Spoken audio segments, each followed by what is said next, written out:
Hello everyone, here is Tatiana Bazzichelli from the Disruption Network Club, and I'm very glad to introduce our Disruptive Friday number 30, Corruption in the Global Arms Trade. Together with me, there is Julia Brinke, that is the co-founder and program manager of Corruption Tracker, and also B. Arneson, the research coordinator of Corruption Tracker. Behind the scene, there is Özlem Kaya and also Agnese Trocchi from our team.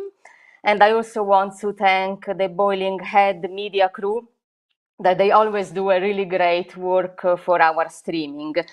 I also want to welcome the audience that is following us on YouTube, and also remind that we have a chat that everybody can use and they can interact with us. This is our program series, Challenging Corruption, Empowering Future Voices. We are funded by GATE-SET, the German Corporation for International Cooperation. The German Corporation for International Cooperation, and is commissioned by the government of the Federal Republic of Germany. This is the last event that we do as our public speeches in relation to this program.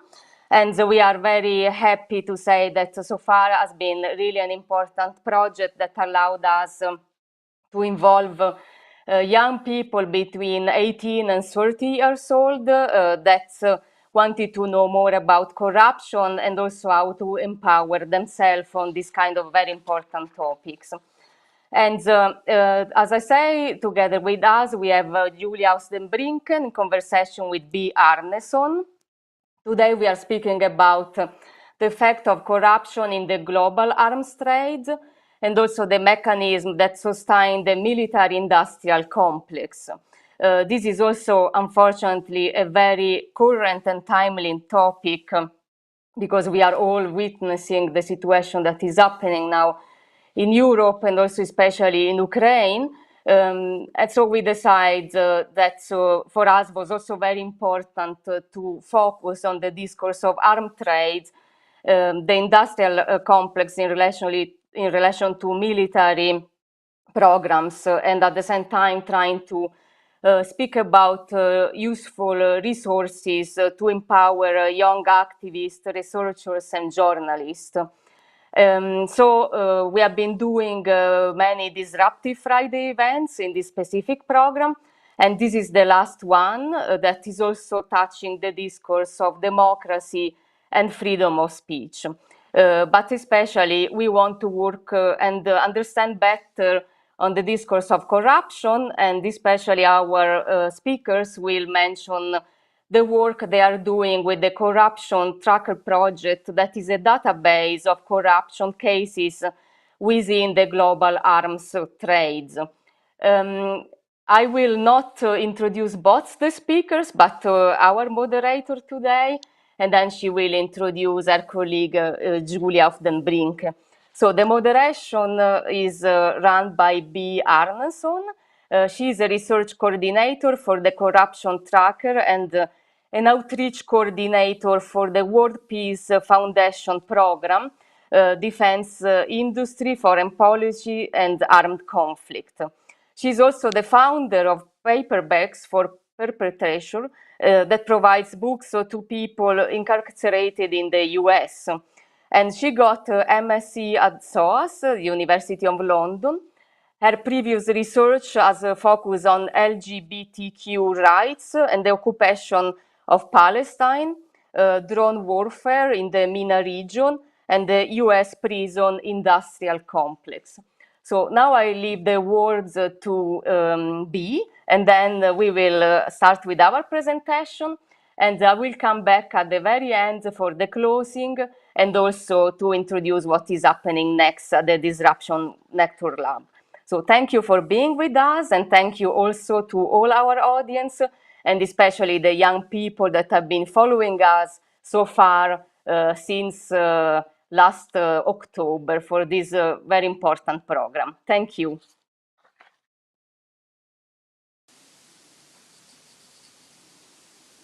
Hello, everyone. Thank you so much, Tatiana, First, we just want to sincerely thank the Disruption Network Lab for giving us the opportunity to speak with you all today. As Tatiana mentioned, my name is B. Arneson, and I'm currently in Albuquerque, New Mexico in the United States, and I am the research coordinator for the Corruption Tracker. The Corruption Tracker is an up-to-date online tracker of all cases and allegations of corruption within the global arms trade. Our project brings together a network of journalists, academics, and activists in the field. And we also honor people who contribute to our online database that documents cases of allegations. I have had the honor of working with this youth and women-led organization for about 9 months, where I focused on cases of corruption in places such as Russia, Ghana, Indonesia, Vietnam, and the UAE. Our organization would not be where it is today without the passion and dedication of our co-founder and program manager, Julia. Julia and I met in 2018 at SOAS, University of London, where we both received our masters in the politics of conflict, rights, and justice.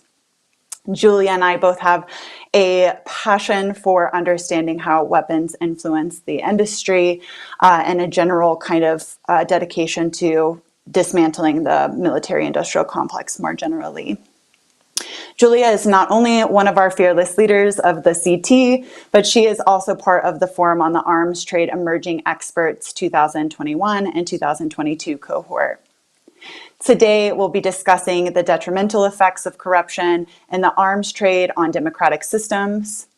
If you have any questions at all, please do not hesitate to ask us in the chat box or at the end of Julia's presentation. And if you need any clarification on any of the acronyms that we use, please feel free to let us know. Without further ado, here is my fabulous coworker, Julia. Thank you so much, Bea, for this very kind introduction and for being at my side today during this event, as well as being an incredible teammate, full stop. Secondly, thank you so much also to the Disruption Network Lab for inviting us to this event and for, in general, creating this amazing space to talk about how corruption undermines democracy and how it intersects with other social justice issues. As you just heard, I will be giving a short 50-minute presentation where I will focus on 3 main aspects. Why is corruption so present within the global arms trade? How does corruption undermine democratic systems? And what do we at the Corruption Tracker do to fight this? However, let's first start off with a little story. Once upon a time in a faraway land, which was actually in 2010 in Russia, the Russian Ministry of Defense awarded a contract for the repair of the nuclear-powered guided missiles cruiser, which was named Peter the Great, interesting name, to the contractor who went by the name of CJSC Special Production and the technical base Vedochka. The government was not stingy, and so the contract was roughly worth $11.7 million. Much to the surprise of many, the company itself, Vedochka, turned out to be a shell company, impersonating a shipyard that actually existed but wasn't involved. While the doppelganger company did not even have the right permits and nonetheless had been winning contracts to repair the reactors of nuclear submarines for years, despite not having any suitable facilities for carrying out such a work. Unsurprisingly, and perhaps fortunately, the supposed repair work was never carried out and turned out was also never necessary in the first place. How a company that did not actually do any work was able to continue winning contracts for such a long period is not entirely clear, but Chief Military Prosecutor Sergei Fredinsky hinted that it is likely that the Ministry of Defense officials that covered this scheme, by signing the contracts and proving fraudulent reports about fulfilling work, also benefited personally. Finally, to add insult to injury, the fake company overcharged for the work that they were supposedly doing to be carried out, which according to military prosecutors should have been valued at only $8.6 million. Indeed, the inflated fee was the initial focus of the investigation and possibly the only reason why we today know of this story. So really, we only know about it because next to it being a fraudulent charge, they were also a little bit greedy. So I thought that due to the exclusive nature of corruption in the arms trade sector, it would be nice to have this as a little bit of a start to our conversation about corruption in the arms trade today. Because I think one of the really defining aspects of corruption in the arms trade is that it's so inaccessible. So let me start by defining what we understand as corruption. Okay. To understand how corruption presents in the global arms trade, we first need to understand what corruption is, since there is actually no global definition.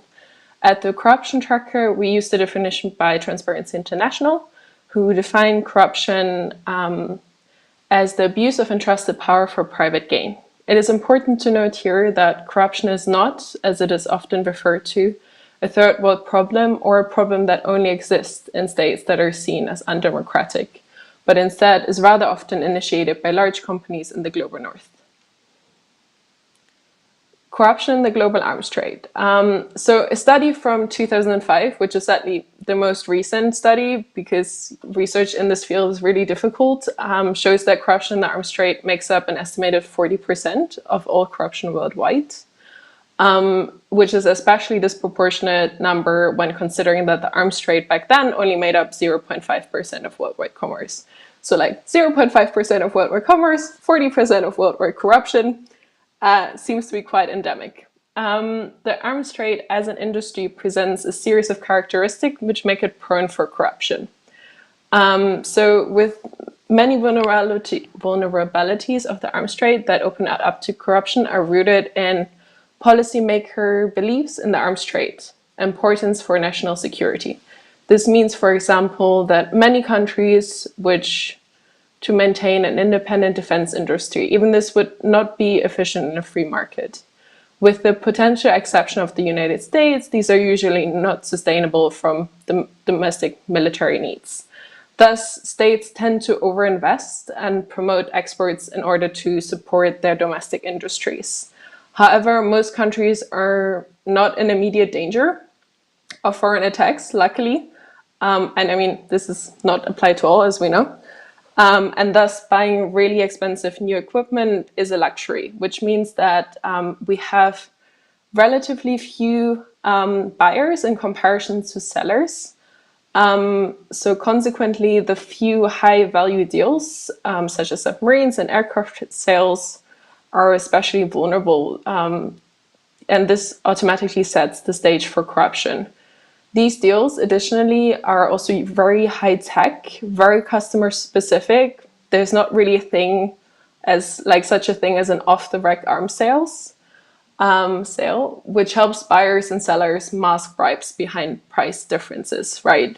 So they basically just increase it, but say, okay, this was the result from difference in deal specifications or technology. So there's just an easy way to fit in a few million into a deal that is probably worth a few million or billion in some cases. Often even the differences themselves are difficult to recognize as deals are concluded behind the veil of the national security and secrecy umbrella.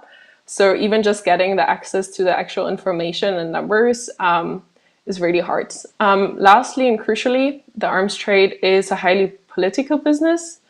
Not only to governance try to build international relationships and peddle influence as buyers and sellers through arms deals, domestic considerations from constituencies with manufacturer plans, over campaigning finances, as well as to the intricate network of political patronage can be sustained through arms and the money flows that flows with them. What is more, government politicians often lobby for their arms manufacturers as industry and government are closely intertwined, right? So like the arms industry is one of these few sectors where it's really the revolving door between both private and public is very endemic. And it's sometimes really, and there's such an overlapping interest to sustain each other that it's really hard to sometimes make that separation. Overall, these characteristics lead to very poor level of reporting on arms deals and limited transparency. So as an example, there's no official data from some countries like China, or only basic reporting of annual total reports like Israel and Russia, or you have open licenses like in the UK, where basically there's a license to a specific country to sell weapons, but to actually get the exact numbers of what was actually sold is really tricky. There is also enormous variation in how and what is reported and the quality of the data. The US is among the most transparent, but even the US data is fraught with problems. Not to say that consistent policies against corruption is this is still something that is really needed, and the US is a good step in that direction, even though it still has problems. Overall, transparency in arms transfers is just not a priority for most states, as said, because it's literally in their financial interest and in their, as they say, national security interest to sustain this. For me, this endemic nature of corruption is really illustrated in a great quote from Dr. Sam Perler-Freeman, who works with Campaign Against the Arms Trade, who says that corruption in the international arms trade is widespread, large scale, affects essentially all exporters and importers in every region, and is intimately connected to political power. In short, it is not a footnote to the international arms business, but an integral component of how it operates. And at a later point, I will get back to this because this also relates to our work and why we have that database. Considering the time commitment today, I won't be talking about the specific kind of different forms of corrupt practices. But if you're interested in learning more and also gaining in-depth knowledge on how to do hands-on investigations, how to do financial tracking of corruption in the arms trade, I can highly recommend the training by Shadow Vault Investigations. I can put the link in the chat in a little bit, or Google Shadow Vault Investigations. They're even free and they do really good OSINT-based trainings. So let me get to the second focus of today's session, the cost of corruption to democracies. As the UN Office on Drugs and Crime puts it, corruption refers to a sort of decay that leads to destruction. A drastic image, isn't it? And something that you would not expect from a UN agency normally. However, I really like the quote because it's so, quite literally illustrate visually what corruption does to democratic systems. The decay that leads to destruction. Overall, corruption leads to the public losing faith in politician and domestic democratic systems, something that we already know. Corrupt politicians furthermore weaken the institutions and oversight mechanisms that would hold them accountable, such as courts, independent media, or civil society, something that the Disruption Network Labs works on a lot. And then also what we work on a lot, or what we find really important to put into the focus of this debate, is the socio-economic opportunity cost of corruption in the arms trade, or in general. So corruption is often seen as this victimless crime, even though it's really not, but we have to refocus our conversation around corruption, right? All the public funds that are being diverted to fund these corrupt arms deals, but also just any kind of corrupt deals, are being paid for by public taxpayer money, which is money that otherwise could have been spent on creating a functioning healthcare system, education system, social services, housing, any number of issues that relate to our kind of intersectional understanding and social justice system.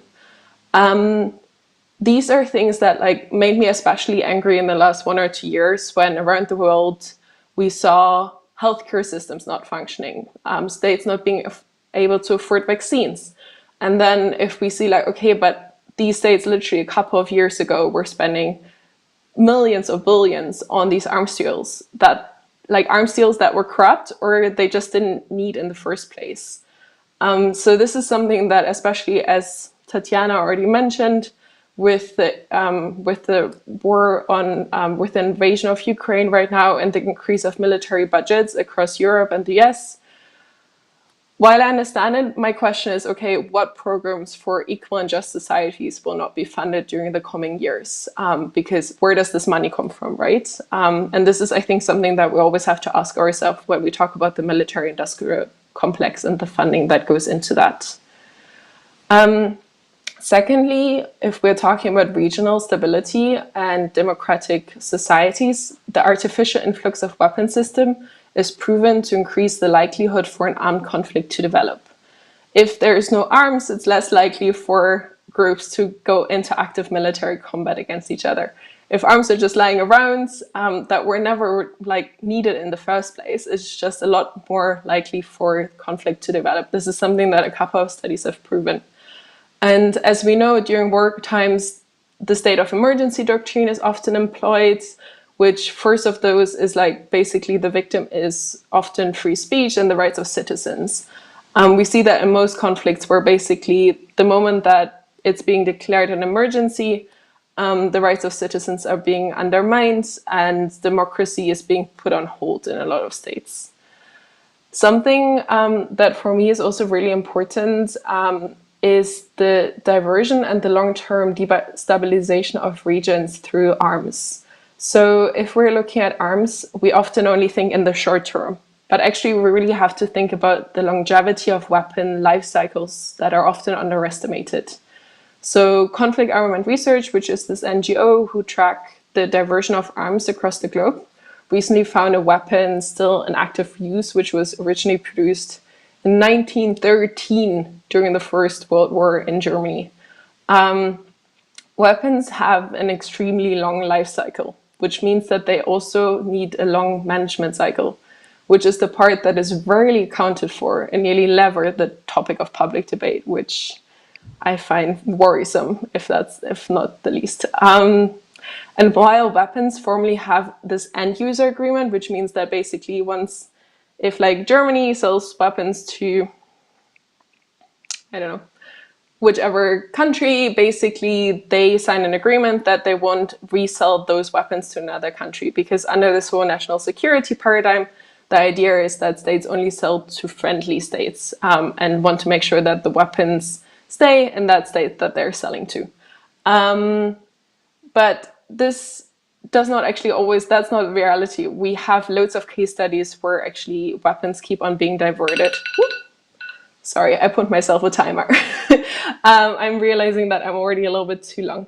But basically what we see is that different forms of, is it okay if I still do 3 or 4 minutes? Sorry. Okay, thank you. So the division takes place in different forms.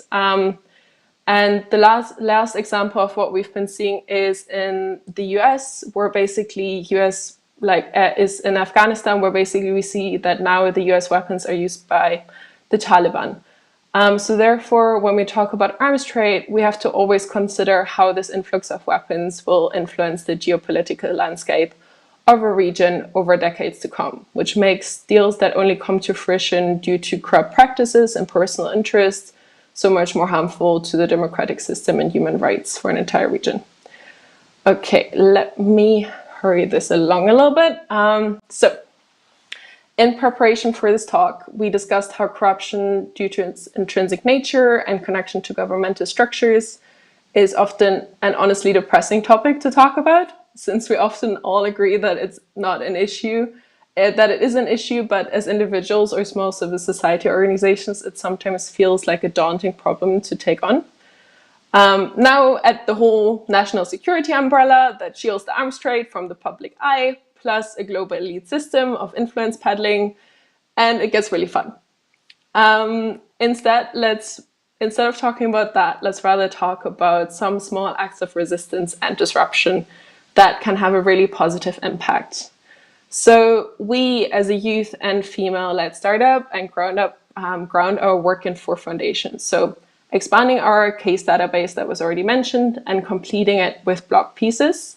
So those are blog pieces that are intersectional in approach and contribute basically and bring in those conversations that are surrounding corruption and arms trade, like conversation around the military-industrial complex, but also conversation on sustainability, on the military emissions gap that is often not being talked about. Then for us, youth education is really essential. So we do educational workshops on how to track corruption in the arms trade, because for us, skills sharing is really at the forefront of what our work is about, and about empowering other, specifically young women, to feel comfortable to talk about these issues and to put their voice out there and to keep on talking and questioning all of these systems of power. Then we have coalition building, where we're basically working intentionally with a lot of other organizations on their kind of like on this intersection of our work, right? So like we work with different organizations that work on racial justice, on environmental justice, on indigenous issues, on feminism, and we actively support other organizations' campaign and activisms more generally. And we also do that by inviting them to, as example, co-author blog pieces with us, or inviting people for experts meetings to have a conversation. And then last but not least, we do information outreach, where basically through our social media, we highlight the organizations around us, the work of other amazing activists. We synthesize our content to make it more accessible, and overall just try to create a space to have a conversation about the endemic nature of corruption in the arms trade. I had a lot more information on this, but because I'm running out of time, I just wanted to say that if you want to get involved, we will put all our kind of information in the chat in a little bit, and please feel free to reach out to us on our social media channels and thoughts, and if you have any thoughts or anything. And yeah, I'm also happy to provide this presentation, which has a little bit more detail on it at a later point. But at this point, I think we're going to go to questions. Thank you so much for giving me the extra time. Amazing, Julia. I know that you're trying to fit in a lot of information in a very short period of time, given that we do so much work surrounding the global arms trade. So it looks like we have a couple of questions. So I will start off with the first one. So the question is, did you notice an increase of corrupted trades in the past months just before the Ukraine invasion? Super interesting question. I have to admit that we at the CT mostly work with already documented cases of corruption, and with corrupt arms deal, for them to actually, it takes a couple of years for them to normally be made aware to the public. So I'm not sure yet on that. This is something we will probably only see in a couple of months or in a year, once investigations have been done into those like arms deals. Not at this point. But thank you for the question.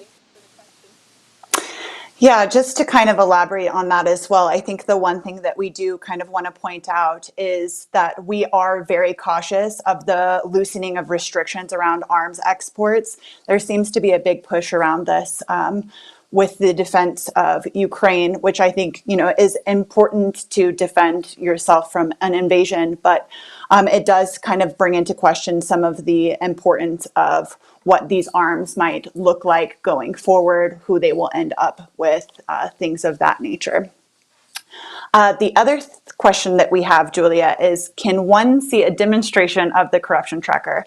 I'm not sure that we have the ability to share our screen right now, but maybe you could give a brief overview of what the corruption tracker looks like and what our cases kind of on our homepage look like.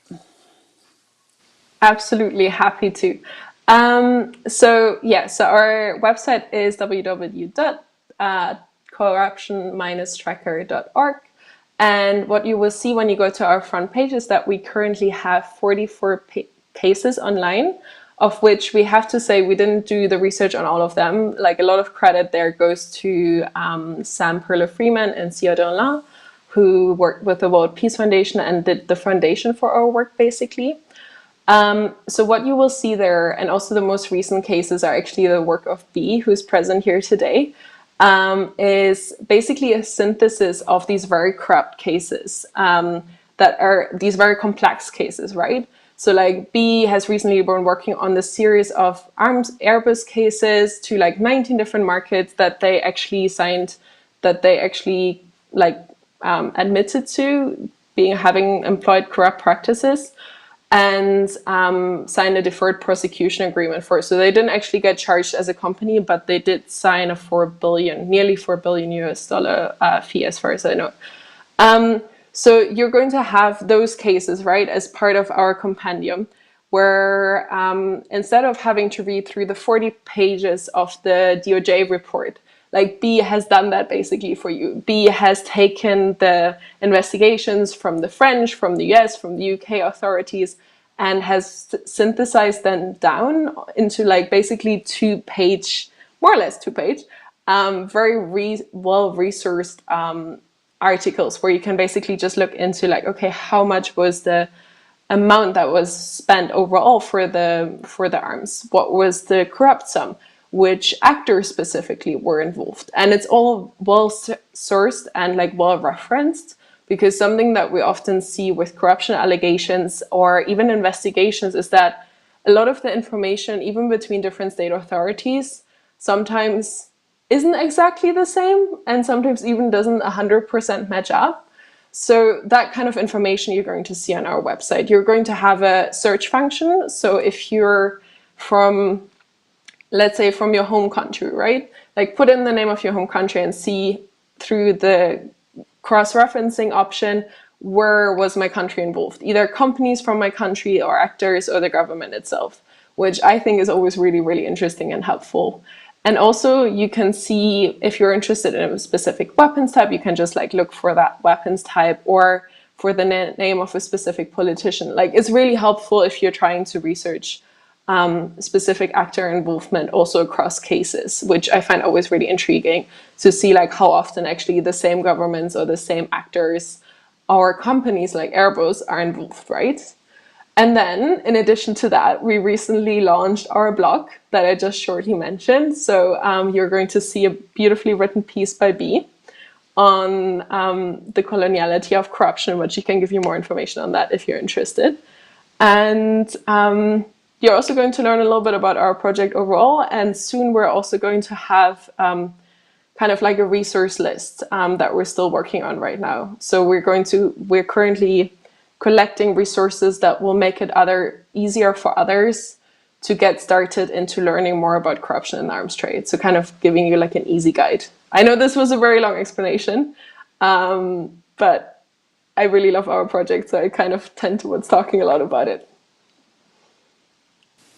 B, do you want to add on to that? We're very lucky in that way that we both like nerding out about our project. No, Julie, I think you did a really great job kind of giving a comprehensive overview about our database. And the next question we have is, Italy is one of the main weapon exporters. The Italian government recently removed the VAT tax upon the weapon trade. How does tax cuts impact the global arms trade? First of all, very interesting question. And yeah, Italy is a massive arms producer. I would have to look into that specifically. What I assume is that it would make the Italian producers more competitive, just on a base like very superficial understanding, just because it would decrease the prices of their products in comparison to other international producers. And as I just talked about in the presentation, the market is definitely asymmetric in the sense of there being more producers than buyers. So by actually taking away the tax on the Italian producers, that gives them a massive, basically, market advantage. That would be my understanding. B, do you have something to add? With you. No, I think that's a good point, Julia. I would say, so we are currently looking at a case involving France and the UAE. And in this case, there was a series of corruption involved in order to sell tanks specifically to the UAE. And what we saw in this case is that the buyers specifically were competing against the UK and US governments. And so when you have a slightly lower amount, of course, like you become more competitive. And this is where we see kind of decreases in these tax being influenced. So we have another question for you, Julia. So what do you mean by the endemic nature of the arms trade? Okay, so while I'm not a native English speaker either, so it's really good that you're checking up on this. So with the endemic nature of the arms trade, I mean the fact that it is so systemic. So in the sense that when, like the quote that I was reading out with Sam Perla Freeman, thank you, So that really shows that actually corruption in the arms trade is not something that happens for like just one case or just occasionally or something that, there's like individual perpetrators. I think that's how corruption is often portrayed, as this thing of like individuals that are at fault, like individuals that abuse their power. But the fact of like, or the description of what I mean with like the endemic nature of corruption in the arms trade is that it's actually this elite system of actors which really facilitates this corruption taking place. And this is what we see when we look into certain governments repetitively being involved, especially Airbus and Western companies basically reproducing a system of corruption to get an advantage. So like by like, let's say the Airbus case, we see they've done this over years in like 19 different markets, and that's only the ones that we know of. This is not an isolated incident, this is a strategy, right? So this is what I mean with like the endemic nature. It's not about individuals, it's something that is at the core of the military industrial, like of the arms trade sector, but also in the military sector overall. I hope that answers the question. No, that was an excellent and brief, concise question or answer. That was excellent, Julia. We do have one more question. So the last question that we have is, you mentioned that there are different types of corruption earlier in your presentation, but I know you had to shorten it quite a bit. Can you speak to some of those forms of corruption? Yeah, absolutely happy to. Let me just get up some of my notes. 1 second.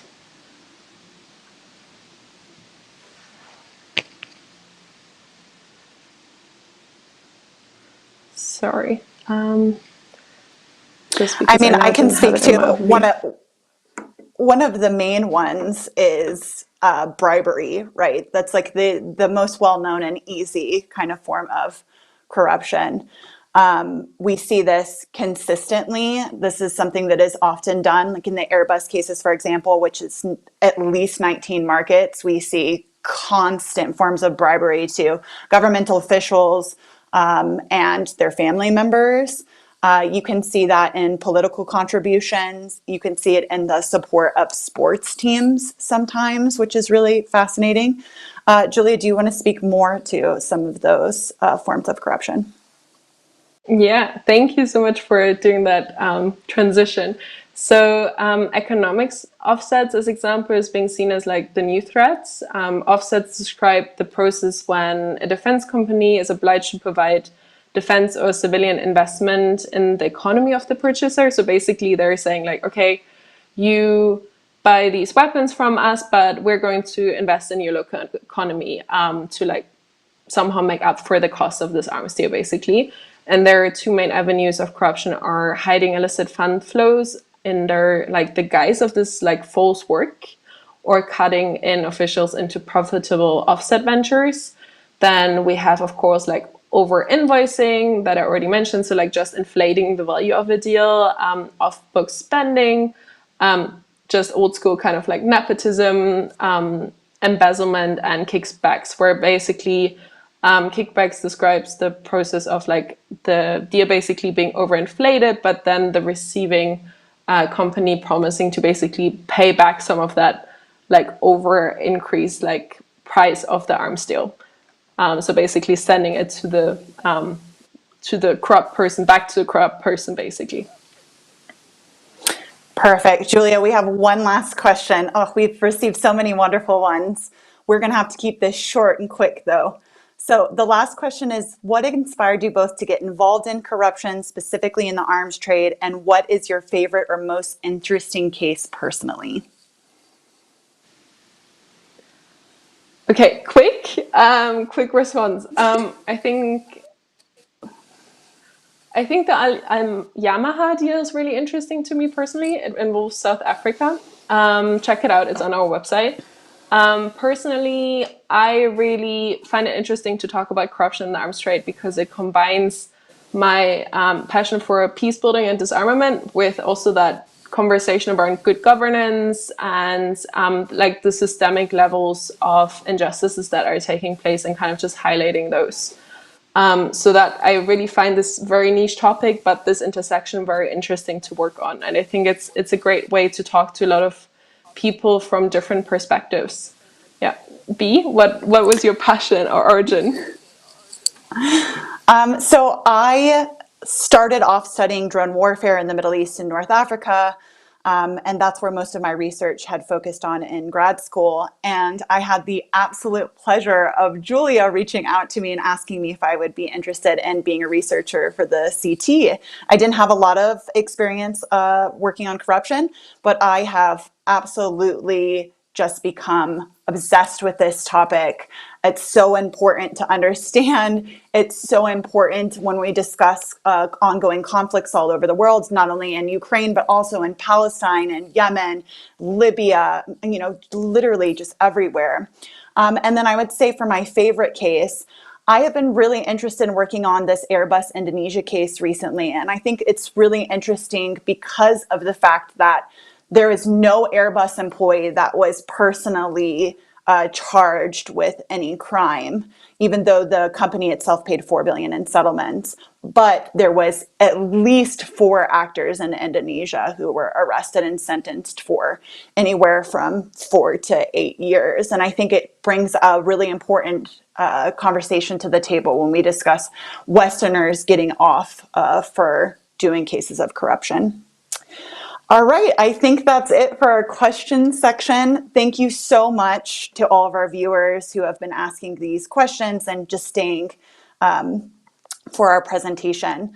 I would like to ask Tatiana to give us some closing comments before we end this session. Tatiana? Thank you so much to Julia of the Brinke and B. Arneson for this very important presentation.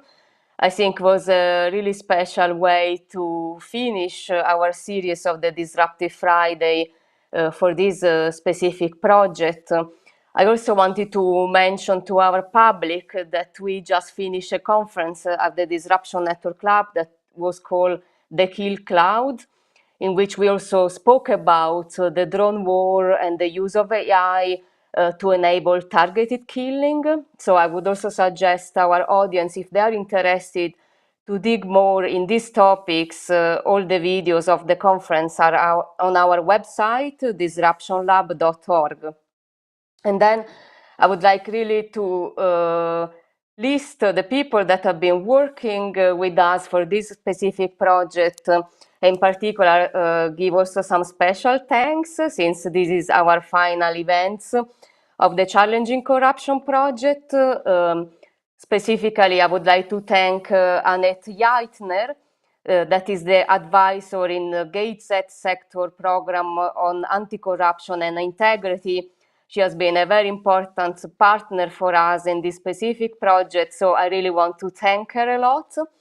And Michael Hornby, that has been working many times also in the past with the Disruption Network Club.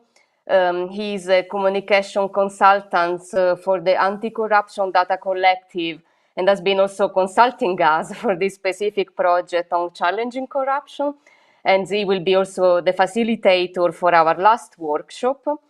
And in particular, I want also to thank for the Disruptive Friday our colleagues Elena Velianowska, Nada Baker, and also the work that Lieke Plucher did, and Jonas Franke specifically for the graphic. And a really special thanks goes to Olga Dajce, that has been coordinating the network of participators in this project and the people that are following us online and will then follow our Zoom session after this specific talk. So with the occasion, I also remind them to follow the link of the private session that will happen after this public talk. We send to you a Zoom link. And I want then to conclude the event of today by also mentioning what will happen next at the Disruption Network Club for the people that also want to keep following us, and specifically the people that are interested in our conference and community program. The next conference will happen in June, between 17 and 19 of June. The topic is transitioning, politics and technologies of gender change. And we will speak about the rights of trans people and also investigate the misconduct of medical and political systems around the practice of transitioning. You can follow us online, also on live streaming, and also come to Berlin these days between the 17th and 19th of June at Kunstquartier Bethanien. More info about all our work are on the website disruptionlab.org. And a special thank again for our great streaming partner, Boiling Head Media, and also to Özlem Kaya that is working on the production for these events. Thank you to our audience. Thank you again, Julia and B. And we will meet then in the private session right now with the public that subscribe the specific program for the young people. Thank you.